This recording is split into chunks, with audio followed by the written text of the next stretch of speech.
کچھ کام ایسے ہیں جو اس مہینے میں ہم خاص طور پر کر سکتے ہیں.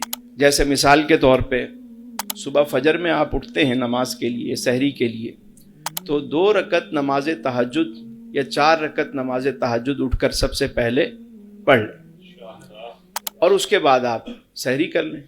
مختصر سحری کریں، جو اللہ نے نعمت دی ہے اسے سحری کریں. کھانے پینے میں احتیاط کریں. اس کا سب سے بڑا فائدہ کیا ہوگا کہ دن بھر آپ باوضو رہیں گے. باوضو رہنا ایک بہت بڑی سعادت ہے. عام دنوں میں فجر میں اٹھنا مشکل ہوتا ہے، تو تہجد میں بندہ کیسے اٹھے؟ تو اس مہینے میں آپ کی یہ ہیبٹ، عادت بن سکتی ہے. اٹھتے ہیں نا سحری میں، سب اٹھتے ہیں، تو کیا کریں؟ 2 رکعت 4 رکعت نماز تہجد پڑھ لیں. اور یہ انشاءاللہ جب آپ پورا مہینہ پڑھیں گے تو اس کی برکتیں آپ خود دیکھیں گے. پھر دیکھیں، کائنات کی ہر چیز جو ہے نا وہ تسبیح بیان کرتی ہے. قرآن کریم میں ہے کہ کائنات کی ہر شے اس کی تسبیح بیان کرتی ہے. اب جب بندہ مومن بھی تسبیح کرنے لگتا ہے، کائنات کی ہر شے تسبیح بیان کر رہی ہے، بندہ مومن نے بھی تسبیح شروع کی، تو یہ اس سسٹم سے سنکرونائز ہو جاتا ہے. اس کا معاملہ سیٹ ہو جاتا ہے. جو روحانی نظام ہے اس میں یہ داخل ہو جاتا ہے، پھر اس کے معاملات اور شروع ہو جاتے ہیں. تو یہ مہینہ وہ ہے کہ جس میں ہم پریکٹس کر سکتے ہیں. نماز تو فرض ہے، وہ تو آپ ادا کریں گے. اس کے علاوہ نماز تہجد کی عادت ڈالیں. دوسرا، تسبیح کریں. تسبیح کیا ہے؟ درود شریف کی ایک تسبیح، ایک لا حول ولا قوت الا باللہ، اور ایک استغفار. یہ لازمی روزانہ پڑھا کریں. 100 دانے کی ایک تسبیح تو پڑھیں، لیکن زیادہ پڑھنا چاہیں وہ آپ کی مرضی ہے، جتنا زیادہ پڑھیں، اس میں کوئی لمٹ نہیں ہے. تیسری بات یہ ہے کہ قرآن کریم اس مہینے میں لازمی قرآن سے محبت کریں. کم از کم ایک قرآن تو اس مہینے میں ختم کریں. جسے پڑھنا نہیں آتا وہ کوشش کرے کہ کسی سے اپنی مسجد میں کسی قرآن جن کو پڑھنا آتا ہے ان سے کہے کہ یار مجھے پڑھنا سکھا دیں. کوشش کریں. تو اس سے فائدہ کیا ہوگا کہ چلیں نیت آغاز تو کریں گے نا آپ.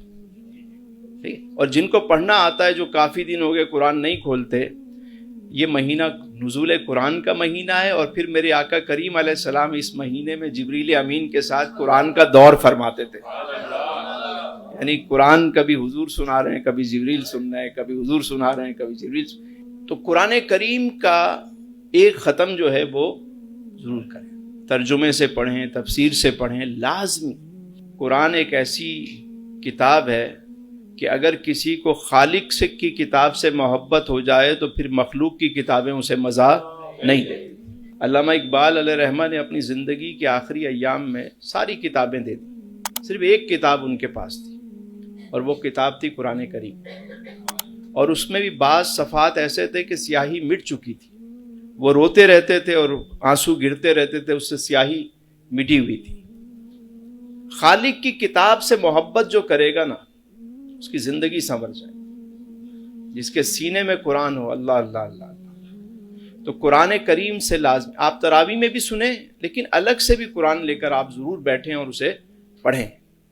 تو یہ عادت ڈالیں اور ساری زندگی اس عادت کو لے کر چلیں. اس کے علاوہ اس مہینے میں دعا، کثرت کے ساتھ دعا مانگا. خاص طور پہ افطار سے پہلے، عصر و مغرب کے درمیان سارے کام چھوڑ دیں.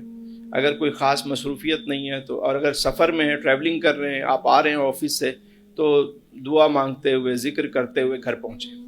اور گھر پہنچ کے بھی اگر افطار میں جو وقت ہے وہ دعا میں گزاریں، بجائے ٹی وی کے آگے بیٹھ کر ٹاک شو دیکھنا، یہ دیکھنا وہ دیکھنا. آپ بس دعا میں مشغول رہیں. یہ دعا، یہ مانگنے کا وقت ہوتا ہے، اور اس ٹائم میں دعائیں قبول ہوتی ہیں. اس کا بھی اہتمام ہونا چاہیے. اور کثرت سے صدقہ و خیرات جو ہے اللہ نے عطا کیا ہے اس میں سے، اس کی راہ میں بھی اس مہینے میں خاص طور پر خرچ کریں. تو یہ 4-5 چیزیں ہیں، اپنی زندگی میں شامل کریں گے تو ایک یادگار رمضان بن جائے گا.